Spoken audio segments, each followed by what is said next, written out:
GV70 디자인을 체크하러 고양 현대모터 스튜디오에 들렀습니다. 디자인은 실제로 봐야 된다는 말에 공감은 하지만 참 신기한 게 사진이나 실물이나 느낌이 크게 차이 안 나는 모델들도 많죠.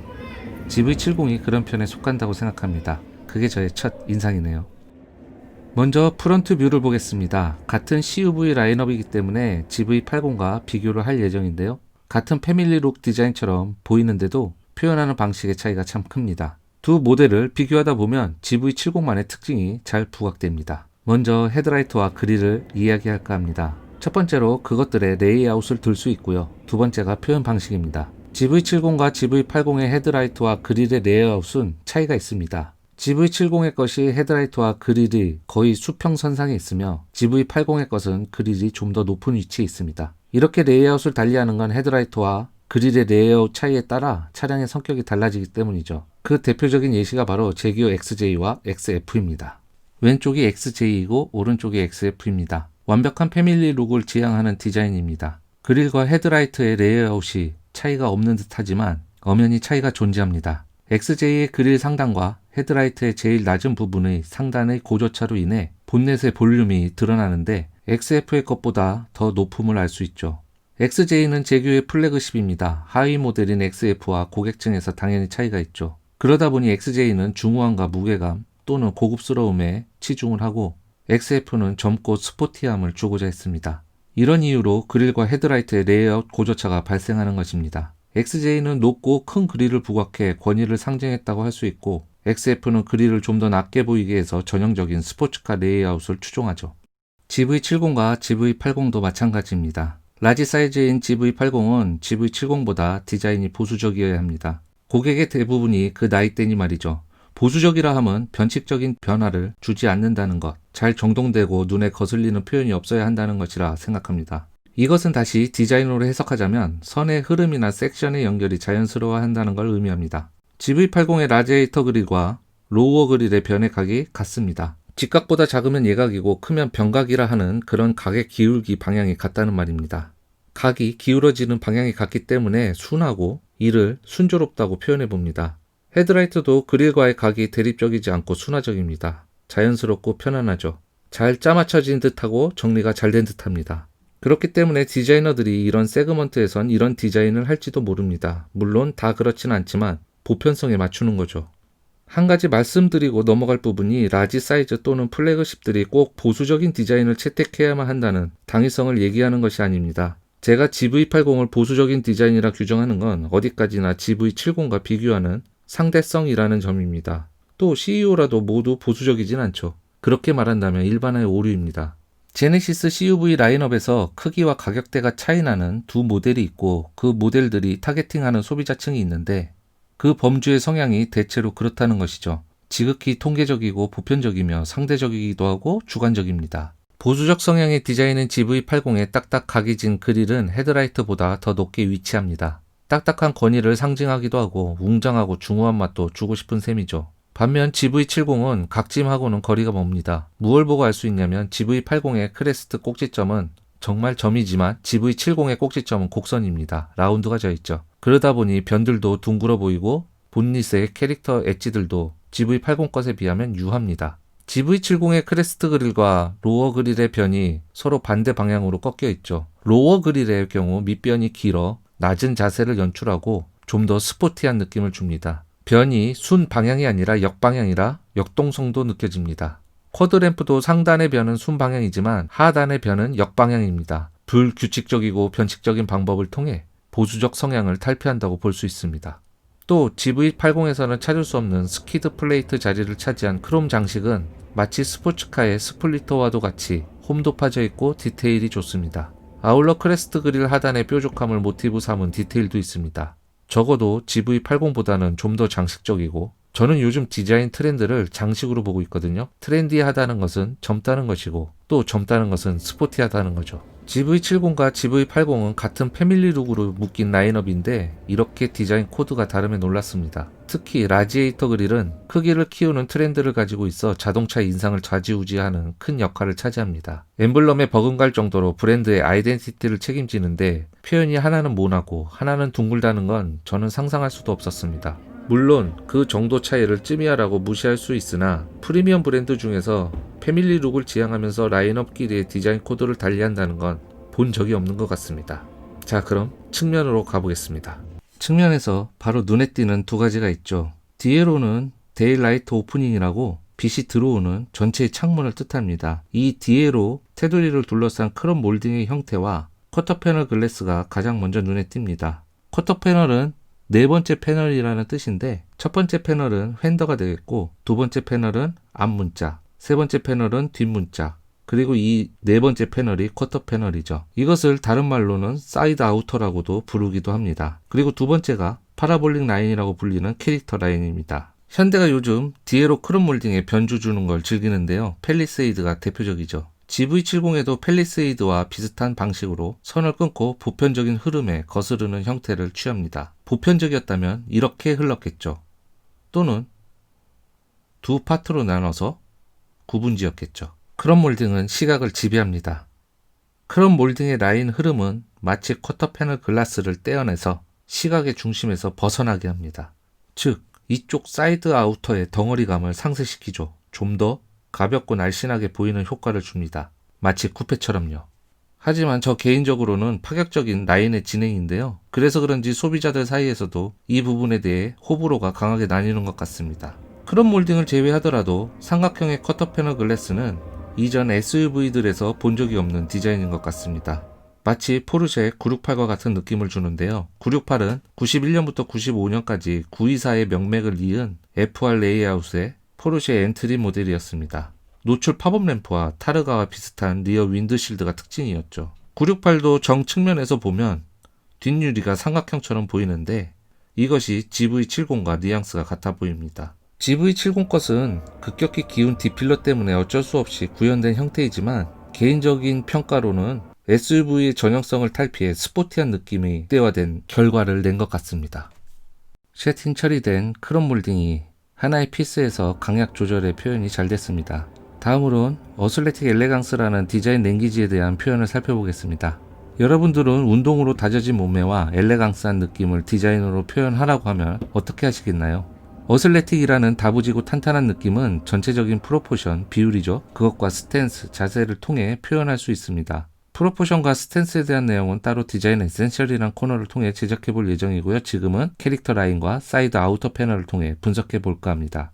캐릭터 라인은 바디 패널에 그려진이라기보다는 프레싱이나 핫스탬핑 같은 철판 가공 기술을 통해 만들어진 주름을 뜻합니다. 철판을 단순하게 접는 절곡이나 산의 협곡처럼 보이는 봉끝 솟은 형태로 표현을 대부분 합니다. 자동차의 패널은 평평하지 않습니다. 곡률이 있죠. 이런 곡률은 볼륨을 만들어냅니다. 단순히 볼륨만을 표현했을 때에는 오가닉, 유기체적인 느낌이 강하죠. 이를 메르체데스 총괄 디자이너인 고든 바그너는 순수함이라고 디자인 랭귀지에서 표현합니다. 그러니까 볼륨만 존재했을 때에는 순수하고 부드럽고 인공적이지 않은 그런 느낌이 강하다는 거죠. 고로 어슬레틱 엘레강스라는 상반된 이미지를 디자인에 표현하기 위해선 볼륨만으로는 부족합니다. 엘레강스 정도나 볼륨을 주무른다면 표현 가능하려나요? 이럴 때 캐릭터 라인들은 볼륨에 캐릭터를 형성해서 표현하고자 하는 디자인 랭귀지를 구현합니다. 어퍼 라인은 볼륨의 두툼한 경계를 만듭니다. 마치 초콜릿 복근처럼 근육의 경계를 나눈다고 할 수 있는 거죠.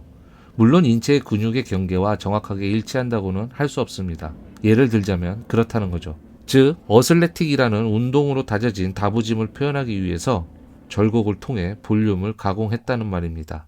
여기에 더해 아래 로어 캐릭터 라인이 가파르고 짧게, 그래서 강렬하게 등장합니다. 이 로어 캐릭터 라인이 메인 라인이죠. 그리고 이 라인이 2부에서 살펴본 파라볼릭이라는 이름이 붙여져 있고 아울러 디자인 랭귀지와 강력하게 연결되는 캐릭터가 되겠습니다. 파라볼릭 캐릭터 라인은 뒤로 갈수록 상당히 많이 처지는 아치를 만들죠. 이미 표현에서도 드러났듯이 처진다는 건 긴장감이 팽팽한 어슬레틱과는 반대의 느낌입니다. 물론 포물선이란 것이 주어진 힘에 의해 생겨나는 운동성이긴 하지만 그건 어디까지나 후드에서부터 출발할 때 운동성이 있는 것이고 힘이 줄어드는 후반은 운동성보다는 처짐 혹은 떨어짐, 그거보다는 자연스럽게 떨어뜨림, 이것이 맞습니다. 그럴 때 이 부분이 바로 엘레강스가 되는 거죠.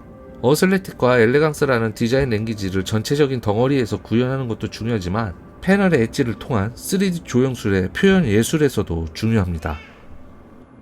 화면에 보이는 부분이 클래딩이죠. 클래딩은 SUV들이 홈런 주파를 할 때 차체 표면의 손상을 막아주는 플라스틱으로 된 보호 덮개를 뜻합니다. 도시명으로 많이 바뀐 SUV 특성상 이 클래딩은 본래 기능을 잃었죠. 그래서 요즘엔 클래딩으로 휠 아치를 덧대 꾸미는 방식은 패널이 두터운 SUV들에서 두텁지 않게 보이게 하는 효과적인 요소로 자리 잡았습니다. GV70의 클래딩은 바디 패널과 동일한 컬러로 해서 자칫 심심할 수 있고 비대해져 보일 수 있는 부분인데 클래딩에 단차를 줘서 입체감을 살렸기에 훨씬 다채롭네요.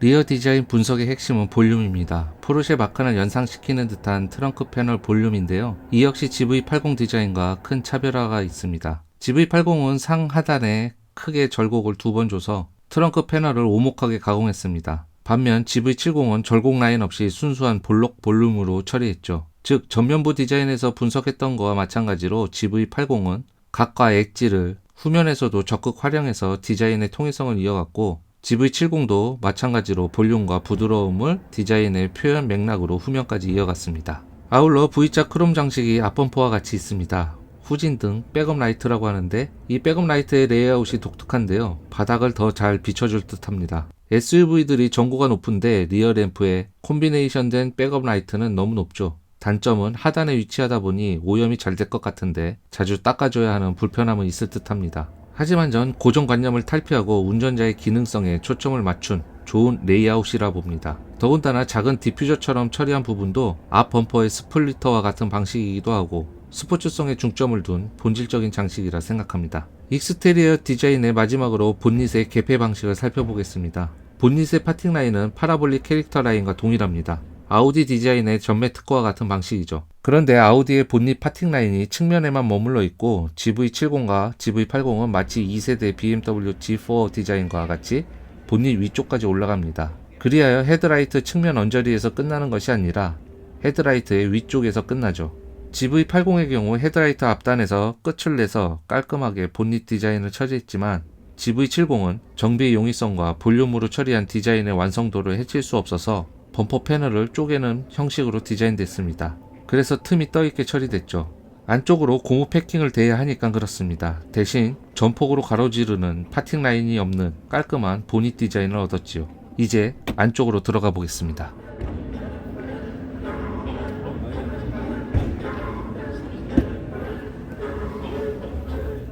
문을 열자마자 눈길을 사로잡는 디자인은 바로 도어 손잡이 트림입니다. 이 부분의 통상적인 처리는 가죽이나 레자로 둘러싸는 방식이었습니다. 그런데 GV70은 장식적인 패널을 덧대어 독특한 시각적 효과를 주었습니다. 이 부분에서 독특한 패턴이나 무늬로 선택 가능한 옵션이 있는 걸로 아는데 지금까지 본 적이 없는 디자인입니다. 메르체데스 GLB에서 유사한 방식이 쓰였는데요. GLB의 경우는 원피스인 알루미늄의 형태만 가공해서 헤어라인 처리를 한 것뿐이지만 GV70은 투피스로 제작해서 측면 베젤은 취향에 따라 교체 가능하게 했다는 점이 차이납니다. 아예 도어까지 랩 어라운드 방식으로 송풍구 형태를 뺀 입체적 장식도 인상적이네요. 센터 콘솔에도 도어 트림과 같은 모양새의 장식이 있고 그리고 센터 페시아 역시 동일한 맥락의 아웃라인 형태를 갖고 있는 디스플레이가 있습니다. 제네시스 오피셜 미디어에 따르면 항공기의 날개 단면에 모양을 응용해 적용했다라고 하더군요. 저는 개인적으로 이런 부분이 아쉽습니다. 물론 익스테리어의 디자인 랭귀지인 어슬레틱 엘레강스와 양력을 일으키기 위해 유선형의 모양새를 한 항공기의 날개와 접점이 있다라고 하면 어거지로 있다고 할 수 있겠지만 항공기의 날개? 왜 그런 뜬금없는 이미지를 불러왔는지 이해합니다. 제네시스 엠블럼이 날개라서 그런 건가요? 그것도 뭔가 설득력이 떨어지고요. 제가 인테리어 디자이너였다면 그런 사족은 달지 않겠습니다. 그냥 파라볼릭이잖아요. 포물선. 인테리어도 포물선의 모티브로 디자인됐다라고 하면 끝입니다. 인 익스테리어 디자인이 통일성 있고 얼마나 좋습니까? 아울러 한국의 미가 반영된 한국적인 디자인이라고 합니다. 제네시스가 한국 브랜드이기 때문에 한국적이면 좋죠. 공조기 부분을 제외한 대부분의 공간에 심플한 여백이 넘치는 건 사실입니다. 문맥은 맞습니다. 그런데 전 세계의 자동차 인테리어 디자인이 터치 패널과 간결한 UX로 패러다임이 변화하고 있는 추세입니다. 테슬라 같은 경우는 덩그러니 디스플레이만 놔두고 있고요. 그럼 이런 경우는 미국이 한국의 여백의 미를 추구한 건가요? 한국적인 것을 찾는데 그 깊이가 너무 얕으니 여백의 미 같은 걸 가지고 오는 거죠. 그리고 여백이라는 건 조선시대 화풍에서 빈 공간도 그려진 대상과 못지않게 영향력이 있다는 의미입니다. 제네시스 미디어 매체 모든 곳에서 여백을 뷰티 오브 화이트 스페이스라고 쓰던데, 그럼 인테리어가 하얀색이어야지 검은색도 있고 와인색도 있고 그렇던데 그러면 안 되죠. 여백이란 빈 공간을 의미하잖아요. 뷰티 오브 블랭크 스페이스가 맞습니다. 디자인 그 자체만으로도 훌륭해야 하지만 그걸 꾸미고 서포트 해주는 요소들까지 치밀하고 총체적으로 수준 높게 짜여져 있어야 합니다. 안 그러면 누르는 곳마다 삐걱대는 것처럼 느껴집니다. 이미 햅틱 반응을 구현해 놓고 왜 터치 패널을 누를 때마다 찌그덕거리게 만들었는지 의아하네요. 디지털 햅틱과 아날로그의 촉감을 동시에 구현하고자 하니 그렇겠지요. 이것이 바로 제네시스 GV70 디자인 분석 3부작의 결론이 아닐까 합니다. 결론입니다. 제네시스 GV70은 SUV 쿠페가 아닙니다. GV70의 백 스타일은 해치백입니다. 보통의 SUV들과 스타일이 같습니다. 그런데 D필러는 마치 쿠페와 똑같은 기울기를 갖고 있습니다. 이런 걸 쿠페형 SUV라고 하죠. 아니면 쿠페 루킹 SUV랄까요? 쿠페 형태의 백 스타일은 아닌데 루프에서 내려오는 필러는 쿠페 형태고, 그러니 쿼터 패널 글래스 크롬 몰딩이 마치 쿠페와 같은 느낌을 주기 위해 부단히 노력한 결과라 봅니다. 크롬 몰딩을 보편적인 방법으로 처리했다면 쿼터 패널 글라스에 주목도만 증폭되고 쿠페의 늘씬한 느낌보다는 마치 1세대 포르쉐 파나메라처럼 뒤로 갈수록 두툼한 느낌만 커지는 거죠. 즉, 완벽한 프로파일의 SUV 쿠페로 가자니 패키징 디자인에서 공간의 손실이 엄청날 것이고 실용성을 중점적으로 보는 대다수의 소비자의 선택을 받지 못할 것이 분명하기에 패스트백과 해치백 사이에서 적당한 타협점을 찾아본 것이죠. 앞서 말한 인테리어의 터치 패널만큼이나 뭔가 두 마리 토끼를 다 잡으려 한다랄까요? 유럽의 프리미엄 브랜드들은 SUV와 SUV 쿠페는 완벽하게 세그먼트를 나누고 있습니다. 절대로 그 둘을 섞지 않습니다. 변종을 만든다는 건 자동차 디자인의 정통성을 해치는 것이고, 그리고 오리지널리티가 가지는 고유한 미적 감각을 제대로 구현할 수도 없죠. 그들은 SUV를 만들면서 마치 쿠페형처럼 더 씌우지 않습니다. 아예 SUV 쿠페를 만들어버리죠. 그것이 프리미엄의 자세입니다. 아이덴티티 표현의 독창성, 실용성과 스타일에서의 고민한 흔적, 세계 최초는 아니지만 자기 것으로 창조하려는 노력, 패밀리룩이라고 해서 모든 조형 요소를 전 라인업에 보풋하지 않았다는 점, GV70 개성이 따로 있고 GV80의 개성이 따로 있죠. 그리고 마지막으로 재질의 퀄리티 등 꽤 좋은 모습을 보았습니다. 독일 브랜드들과 비교해서 가격이 비싸다고 하지만 겉보기 디자인만큼은 여타 브랜드들과 견줘봐도 경쟁력이 있다고 생각합니다. 다만 억지스럽고 조급하게 처리한 점들이 아쉬운 점이죠. 가치는 변하지 않습니다. 한국 최초의 프리미엄 브랜드라는 가치를 가지고 있는 이상 그 가치를 오랜 시간 숙고하고 더 고민해서 제대로 된 브랜드 가치를 구축해 나가야 할 것입니다.